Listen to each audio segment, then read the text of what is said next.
My name is Dominique Ferreira. I'm 29 years old, and for almost 3 years, every single time I applied for a job, my parents called ahead and told them I was unstable, that I had a history of workplace violence, that I was a liability no company could afford. I never raised my hand at anyone in my life. I had a clean record, a college degree, and 5 years of solid work history before everything fell apart. But by the time I was 27, I was sleeping on an air mattress in my cousin's unheated garage in Millbrook, Pennsylvania, eating ramen with no broth because even the packets cost money I didn't have, and watching rejection email after rejection email land in an inbox I'd started to dread opening.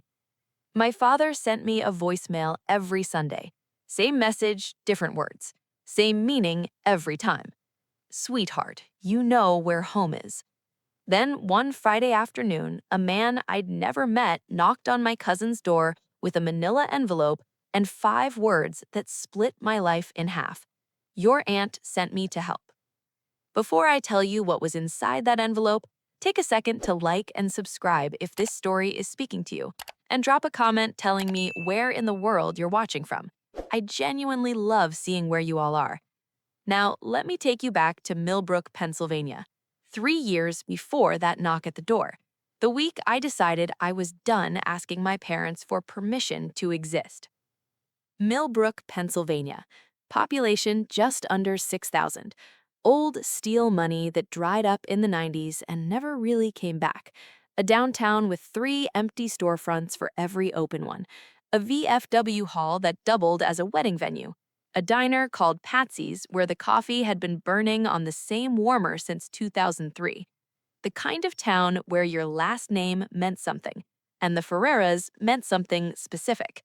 My father, Raymond Ferreira, had run Ferreira Tile and Flooring for 22 years, commercial contracts mostly, schools, hospitals, municipal buildings throughout Luzerne County. He was the kind of man who sat on the church council, coached one season of youth soccer in 1999, and had been dining out on both facts ever since. My mother, Sylvia, taught piano out of house to neighborhood kids and organized the annual Millbrook Fall Festival food booth for the St. Anthony's Parish. She had a voice like warm honey and a memory like a steel trap. She never forgot a favor anyone owed her, and she never let them forget it either.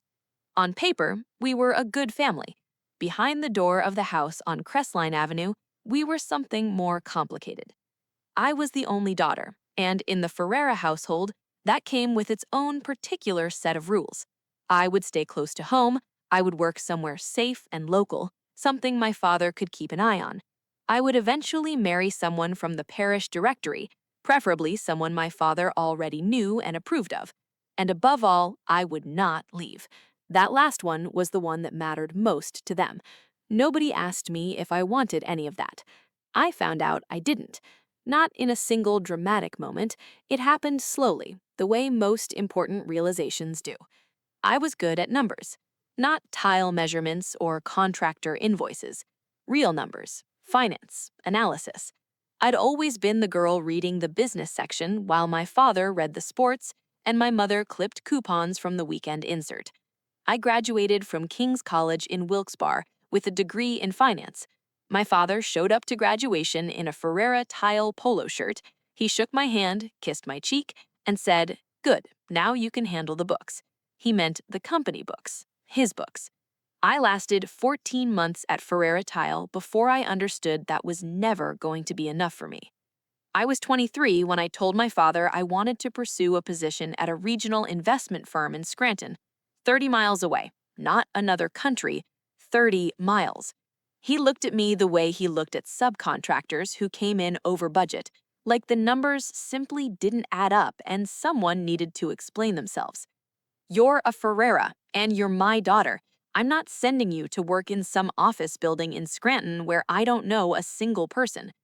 My mother set her coffee cup down very carefully on the counter. "We just want you safe," she said. "Is that so wrong?" I took the job anyway. I rented a room in Scranton, started at the firm, and felt something open up in my chest that I hadn't known was closed, like a window being unlatched for a long winter. I was good at the work, really good.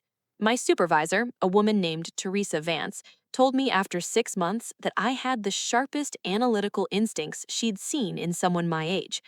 I should have stayed in Scranton and never looked back. Instead, I made the mistake of going home for Christmas. Christmas dinner at the Ferreras was performance art.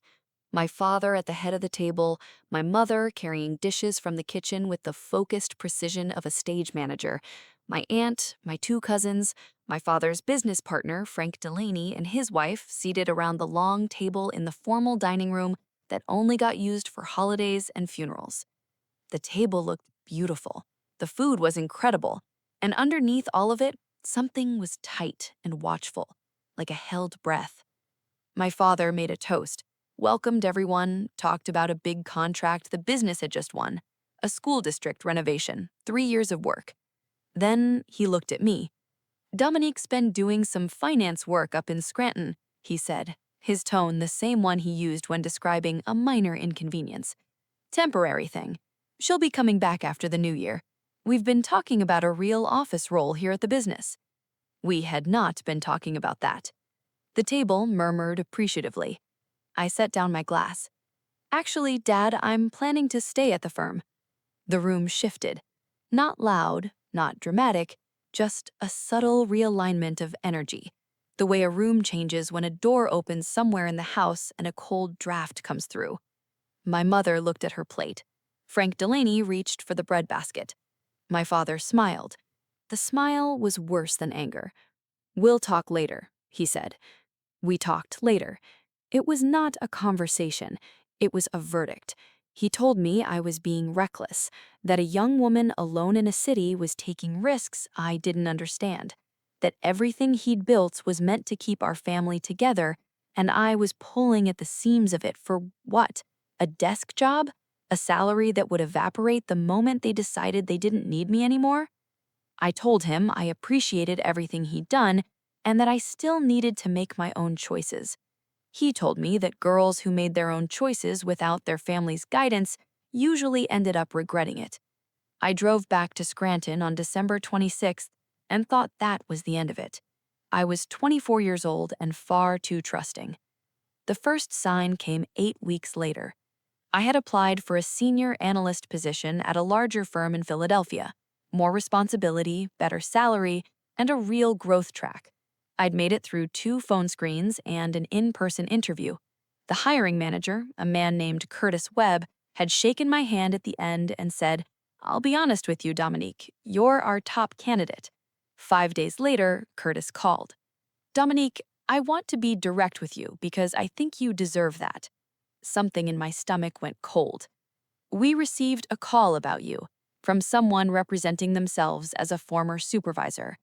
I gripped my phone tighter. "That never happened." "I believe you might be telling the truth," Curtis said carefully, "but I can't dismiss what was reported. We're going to have to go in a different direction." I sat at my desk in Scranton for a long time after that call. I had no disciplinary record, no HR incidents. My actual supervisor, Teresa, thought I was exceptional. Whatever had been called in about me was a complete fabrication. I told myself it was a mistake, a crossed wire. Maybe they had me confused with someone else.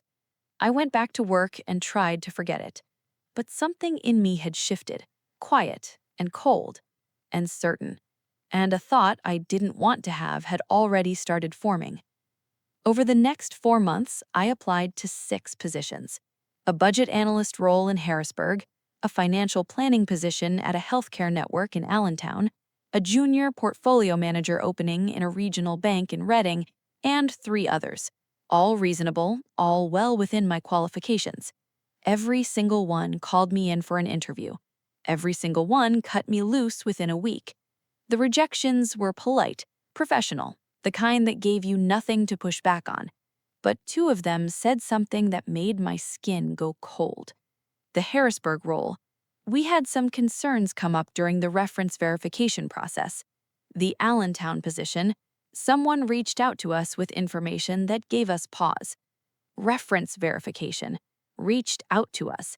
I had not listed my father as a reference. I had not listed my mother. I had not listed anyone connected to Ferrera Tile or Millbrook or anywhere near my hometown. I had listed Teresa, my direct supervisor, and two professors from college. Someone was volunteering information nobody had asked for. I drove home to Millbrook on a Saturday in April, with my jaw tight the whole way down Route 81. My mother was in the kitchen when I walked in. My father was in the backyard pulling a tarp off the patio furniture. Spring ritual, same as every year. I stood in the kitchen doorway. Have either of you been calling my job applications? My mother's hands went still on the dish towel. What kind of question is that? A direct one. Someone has been calling places I've applied to and saying I have a history of workplace violence. Every interview I've had in the last 4 months has fallen through. I need to know if it's you. Dominique. She said my name the way she said it when I was 9 and had tracked mud across the kitchen floor, like I was being dramatic, like I was making something out of nothing. My father came in through the back door, still holding a bungee cord from the patio cover. What's going on? I'm asking if you've been contacting my prospective employers and telling them lies about me. He looked at me. His face was even, controlled, the same face he made during contractor negotiations when someone tried to push back on his terms. I don't know what you're talking about. Really. Your problem, he said quietly, is that you think you're ready for something you're not ready for. A young woman alone, no safety net, chasing something in a city where nobody will look out for you. That's not sabotage. That's me knowing things you don't know yet. He walked back outside. I stood in the kitchen with my mother. She was folding and refolding the dish towel, her eyes not meeting mine. Mom, just tell me the truth. We love you, she said quietly. That's all this is. Everything we do is because we love you. That was not a denial. I drove back to Scranton that night with a knot in my chest that no amount of deep breathing was going to fix. I called Teresa Vance that evening and asked her directly if anyone had ever contacted her asking about me. She paused for a moment. Actually, yes, a few months ago, a man who identified himself as a former colleague of yours. He was asking some unusual questions. What kind of questions? About whether you had difficulty with authority, whether there had been any conflicts on the team. I told him your performance record here was excellent and ended the call. I thanked her and sat in silence for a long time after we hung up. My father, calling my references, planting seeds of doubt in every professional relationship I was trying to build, poisoning every well before I could drink from it. Over the following months, things escalated in ways I hadn't predicted. The calls stopped being verbal. My cousin Marcus mentioned one evening over coffee that someone had emailed his employer, a trucking company in Hazleton with no connection to me whatsoever, with a document, an official-looking document, a typed summary of a supposed HR investigation with my name on it. The email had arrived at Marcus's workplace by accident. They'd confused the company name somehow. Marcus had flagged it as spam and mentioned it to me 3 weeks later like it was a weird, funny story he'd almost forgotten. It wasn't funny. My father had spent 22 years writing proposals, contracts, and professional correspondence. He knew how to make a document look authoritative. He had a printer, a scanner, and enough familiarity with business formatting to produce something that looked credible to a busy hiring manager who had no reason to question it. He had upgraded from phone calls to fabricated paperwork. I confronted him on the phone. I know about the documents, Dad. Silence. You're fabricating HR reports and emailing them to companies I'm applying to. You need to come home, Dominique. What? Come home. This stops the moment you stop chasing something that isn't right for you. The moment you come back and we sit down and talk about what actually makes sense for your future. You are deliberately destroying my career to drag me back to Millbrook. I am protecting my daughter from decisions she'll spend years regretting. I hung up. The texts started after that, once a week, sometimes twice. Your room is still here. Just come home. Think about what you're giving up. This city doesn't care about you the way we do. We are your family. We are the only ones who will always be there. Every single one designed to make me feel like the problem was my own stubbornness, like I was the one breaking something that had been whole. I saved every text, every single one. I didn't know what I'd do with them yet, but something in me said, keep everything. I lost the job in Scranton 8 months later. Not because of anything I did wrong. The firm lost a major client, and the cuts that followed hit junior staff first. Teresa was devastated on my behalf. She wrote me a reference letter so detailed and so glowing that it should have opened every door in Pennsylvania. It didn't matter. Because within 3 weeks of my layoff, before I had fully started my job search, two positions I'd applied to in Philadelphia had already received something.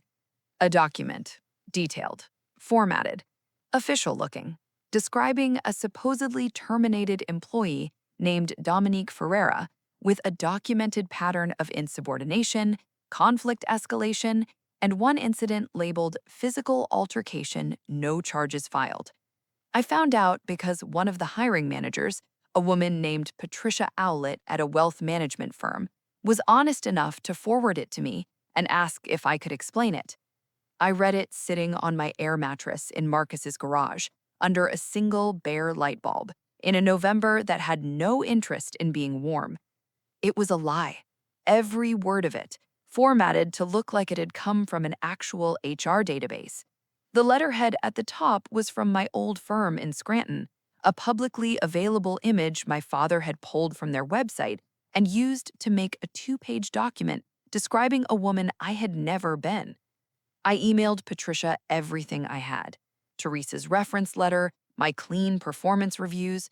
I offered to provide whatever additional documentation she needed. She was kind about it, sympathetic even. She still didn't hire me. Because here's the truth about a fabricated allegation that took me too long to understand. It doesn't have to be fully believed to do its damage. It only has to introduce enough doubt that a hiring manager with 20 other candidates decides the risk simply isn't worth it. I was in that garage for 6 months. Marcus never charged me a penny. He was good like that, always had been. But the garage wasn't insulated, and the Pennsylvania winter did not care about that.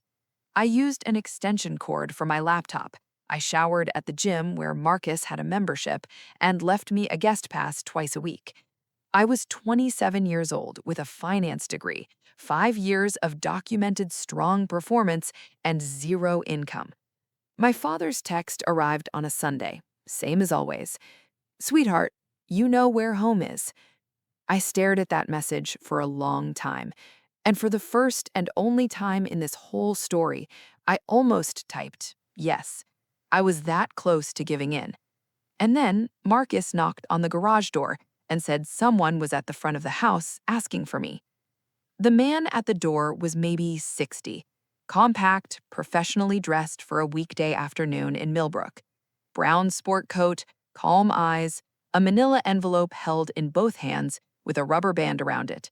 He introduced himself as Elias Drummond, licensed private investigator operating out of Scranton. My first instinct was pure suspicion. After everything my parents had done, a stranger arriving with an envelope felt exactly like the next move in a game I hadn't agreed to play. I asked him to sit on the porch, neutral ground. He sat. He placed the envelope on the small table between us without rushing. On the front, written in handwriting I hadn't seen in 4 years, were two words: "For Dominique." My Aunt Celeste's handwriting, my father's younger sister. She'd left Millbrook when she was 23 and built an entirely different life in Austin, Texas, a landscape architecture firm she'd grown from nothing into something genuinely impressive over 15 years. She and my father exchanged Christmas cards and almost nothing else.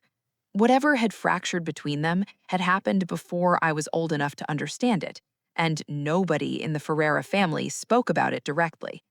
I'd last seen Celeste at my grandfather's funeral 6 years earlier. She'd held my hands at the graveside and looked at me with an expression I hadn't been able to name at the time. She'd said, "You have good instincts, Dominique. Don't let anyone talk you out of them."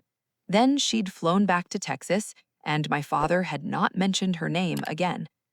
"Your aunt has been monitoring your situation for the past 2 years," Elias said. "Not because you asked her to, because she recognized what was happening." "What do you mean she recognized it?" Elias looked at me with the steady, unsurprised expression of someone who has spent decades watching families do their worst to each other. "Because the same thing was done to her." I opened the envelope right there on Marcus's porch. On top was a letter from Celeste. 4 handwritten pages on her firm's stationery, the logo pressed into the paper at the top. I'm going to summarize what it said, because parts of it are private, but the heart of it was this. When Celeste had tried to leave Millbrook in her early 20s to pursue her own career, my father had run the same play on her.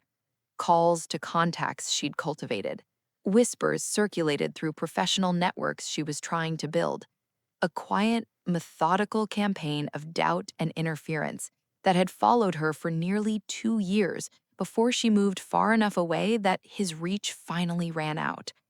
She had never been able to prove it. She'd suspected, stayed angry about it for years, and eventually built her life around the damage rather than stopping to address it. Then, 4 years ago, a mutual friend still living in Millbrook had called her, just catching up, nothing dramatic. But in the course of the conversation, this friend had mentioned that Raymond Ferreira had been making calls again, about his daughter this time. The same kinds of calls, the same patterns she remembered from 30 years before. Celeste had hired Elias Drummond the following week, not to confront my father, not immediately, to build a record. For 2 years, quietly, methodically, Elias had been doing exactly that. I reached past the letter and pulled out the file. It was thick, organized into tabbed sections with small handwritten index cards labeling each one. Phone records. My father had placed calls to 17 separate employers across a 2-year span, using both his personal cell and a secondary number registered to Ferreira Tile. Elias had cross-referenced every call date against my rejection timeline. The correlation was almost perfect. Recorded statements. 2 employers had agreed to speak with Elias as part of what he'd framed to them as an employment interference investigation. Both confirmed receiving calls from a man identifying himself as a former supervisor of mine. Both described the claims he'd made. Unstable, history of conflict, an HR record I needed to answer for. The fabricated documents. Elias had traced the anonymous email account used to send them. The account had been created from a device registered to Ferreira Tile's business internet service. He had the IP records to prove it. And then, in the last tabbed section, signed witness statements, 4 of them, from people in Millbrook itself who had heard my father speak about me in private conversations over the past 2 years, at Patsy's Diner, after Sunday Mass, in the parking lot behind the tile business. One of the signatures belonged to Frank Delaney, my father's business partner of 18 years. Frank had apparently reached a point where what he was hearing no longer sat right with him. I sat on that porch for a long time. Elias didn't rush me. He was good at giving people the time they needed. Finally, I asked, "What does my aunt want me to do with this?" "She was very specific about that," he said. "She told me to tell you that the decision is entirely yours. She didn't build this file to tell you what to do. She built it so that for the first time, you'd actually have a real choice." He handed me a second envelope, smaller. Inside was a business card for a civil attorney in Scranton, a woman named Renata Solis, defamation and employment law, and a note in Celeste's handwriting that said only, "She knows your case. She's ready when you are." I walked back into Marcus's garage. I sat down on the air mattress. I picked up my phone and made the call. Renata Solis was 44, precise and fast. She spoke in complete, clipped sentences, the way people speak when they've long since decided that clarity is more effective than volume. She had already reviewed the summary Elias had sent her. Her assessment came in the first 15 minutes of our call. What your father did is textbook tortious interference with prospective employment. In Pennsylvania, that's a clearly established tort. You don't need a formal employment contract to pursue a claim. You need documented, deliberate interference with legitimate economic opportunities. You have that in abundance. You also have defamation per se. In Pennsylvania, falsely stating that someone has a history of violent workplace conduct meets the standard without needing to prove additional damages. But we have damages, 3 years of them. The fabricated documents are especially valuable because they demonstrate that this was not impulsive. This was planned and repeated. That speaks directly to intent. I asked the question I was most afraid to ask out loud. He's my father. Will a court actually take this seriously? Courts take evidence seriously, she said simply. The family relationship doesn't create legal immunity. If anything, the pattern of targeting you specifically and systematically over multiple years makes the premeditation argument stronger, not weaker. This was not a moment of poor judgment. This was a sustained campaign. We filed the lawsuit 6 weeks later. Raymond Ferreira was served on a Thursday morning at 8:45, while he was unlocking the back entrance of Ferreira Tile for his morning crew. 2 employees were standing in the parking lot when it happened. By that afternoon, Frank Delaney had quietly mentioned to 3 contractors he worked with that he had recently provided a formal statement to an investigator and that things with Raymond were becoming complicated. In a small business town, the word complicated does not stay quiet for long. My mother called me that night. I let it go to voicemail. Her voice was steady in the message, which told me she had rehearsed it more than once. Dominique, your father is beside himself. This is not who we are as a family. Please call me back so we can talk through this together. I forwarded the voicemail to Renata's office as documentation. My father hired a lawyer, a man named Garrett Walsh from Wilkes-Barre, whose background was primarily contract disputes and had little visible experience in defamation or employment torts. That gap would matter. The discovery phase was not kind to my father. Renata subpoenaed his phone records, both numbers, the personal cell and the Ferreira Tile business line. 17 calls to prospective employers across 2 years, dates, times, call durations, recipient numbers. All of it printed on phone company records with no room left for alternative explanations. Garrett Walsh reached out to Renata to request a settlement conference. My father said no. I am not settling a lawsuit filed by my own daughter. Garrett Walsh kept his reaction professional, but Renata told me later that he had not sounded like a man who agreed with his client. In the meantime, something had started moving through Millbrook that my father had not planned for. Court records in Pennsylvania are public documents. The complaint had been filed in Luzerne County Court. The filing was specific and detailed. It named dates, it described the fabricated documents in plain language, it referenced the IP records linking the email account to Ferreira Tile's own business internet. People found it. People read it. And within 2 weeks, something quiet and permanent had begun to shift. The Millbrook Chamber of Commerce held its quarterly business luncheon at the Stanton Hotel the first Wednesday of every February. White tablecloths, chicken or salmon, a program that acknowledged businesses which had been members for 25 years or more. Raymond Ferreira had received that acknowledgement for 3 years running, a small plaque, applause from the room, his name printed in the program between 2 other names he recognized. This February, his name was not in the program. I know this because Marcus told me. He'd heard it from a server who worked the hotel events. I didn't go anywhere near Millbrook. Renata had advised me to maintain distance until the legal matter resolved, and I followed that instruction precisely. But I know what happened that afternoon, because the town talked, and the town always talks. My father arrived the way he always had. Blue blazer, name badge, handshake for everyone he passed on the way in. He found his usual table near the center of the room. The chairs were filled, not from strangers, by contractors he had worked alongside for 15 and 20 years, men who had tiled his floors on county jobs, poured his foundations, pulled his permits. Nobody asked him to leave. Nobody said anything at all. That is not how Millbrook handles things. They were simply already in a conversation and the table was full. My father sat somewhere else. Frank Delaney did not come to find him. The chamber president acknowledged the long-term members by name. Raymond Ferreira was not called.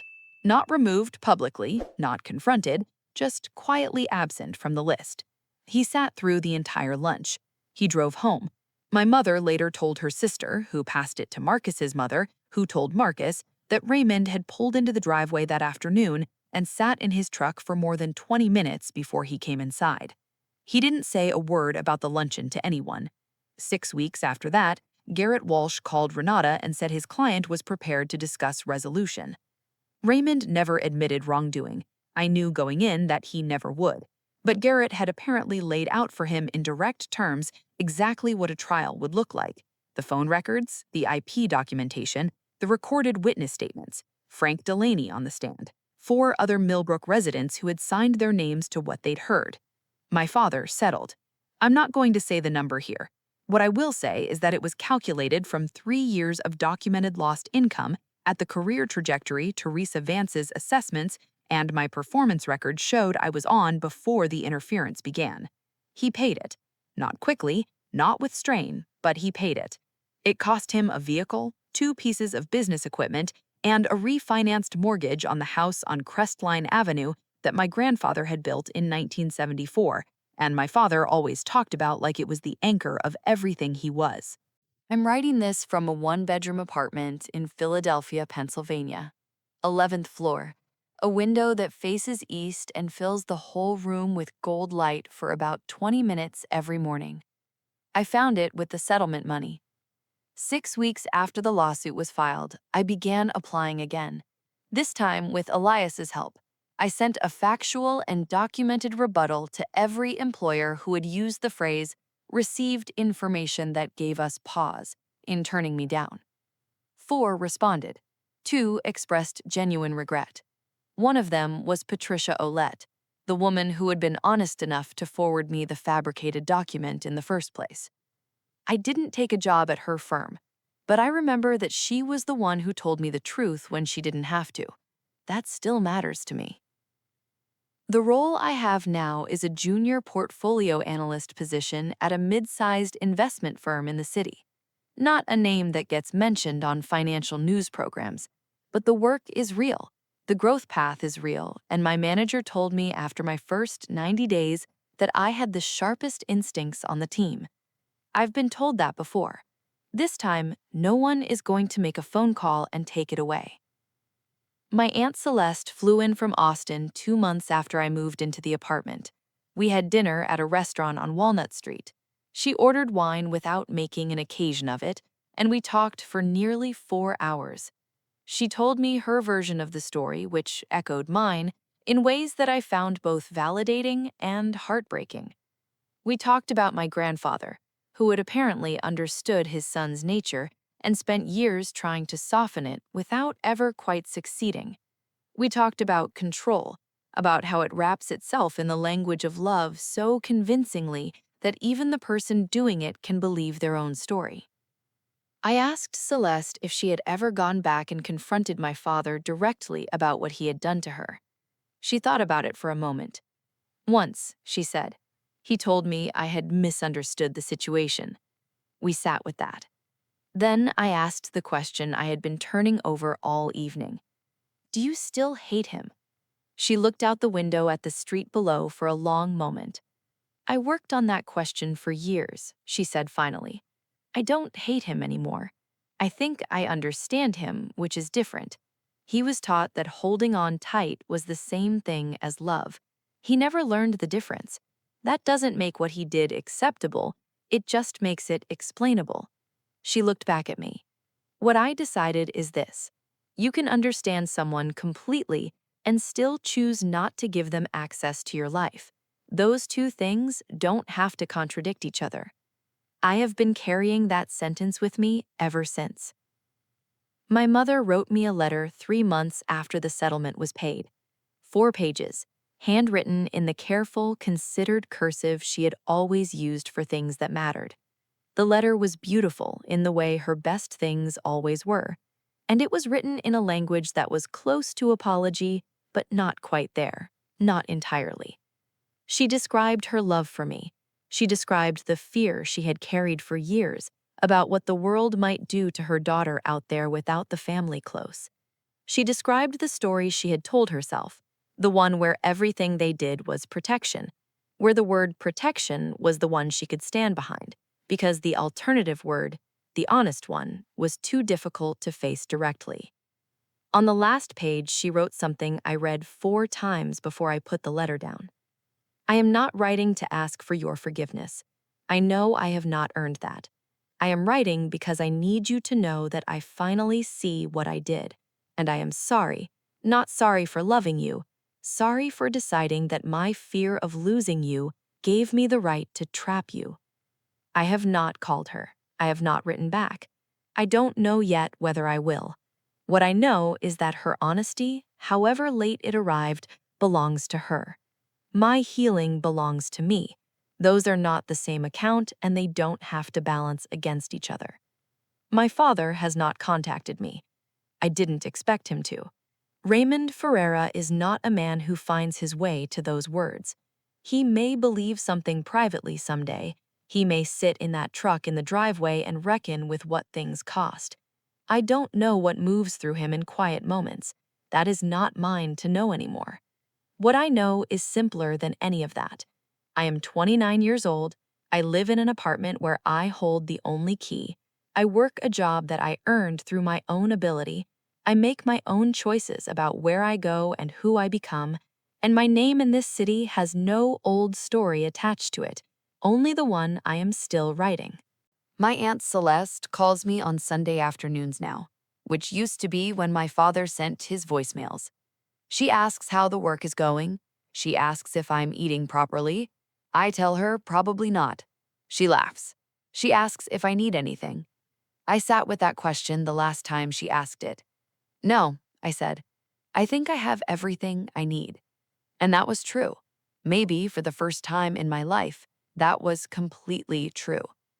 I want to say one thing before I close, because I know some of you listening right now are somewhere in the middle of your own version of this, still sleeping somewhere that doesn't belong to you, still watching the rejections arrive, still reading the weekly message that holds the door open just wide enough to remind you it's there if you'll only stop reaching for something better and come home. The people who genuinely love you do not have to diminish you to keep you close. Real love does not require your smallness. It does not need you contained to feel secure. It does not pick up the phone and call the place that might free you in order to make sure you stay reachable. And wanting to build a life outside the one your parents imagined for you is not ingratitude. It is not selfishness. It is not a betrayal of the people who raised you. It is simply you becoming yourself. My Aunt Celeste left Millbrook with nothing but her own capability and a wound she carried for 30 years. She had to go 4 states away before she could breathe. It cost her more than it should have, more than it ever needed to. But she built something real. And then she turned around, looked back across 30 years and 3 states, and made sure I had what she never did: evidence, a choice, a door that was actually open. That is what love looks like when it isn't asking anything back from you. A 2-year investigation, a manila envelope, a knock on a garage door on a cold afternoon in Millbrook. No speeches, no announcement, just a file full of documented truth and a note in her handwriting that said, "She's ready when you are." So was I. If this story stayed with you, please hit like and subscribe. And if you know a woman right now who is living inside someone else's plan for her life, who keeps being told the cage is just the family home, please send this to her. Sometimes the most important thing in the world is knowing that someone else found the door and walked through it. I'll see you in the next one.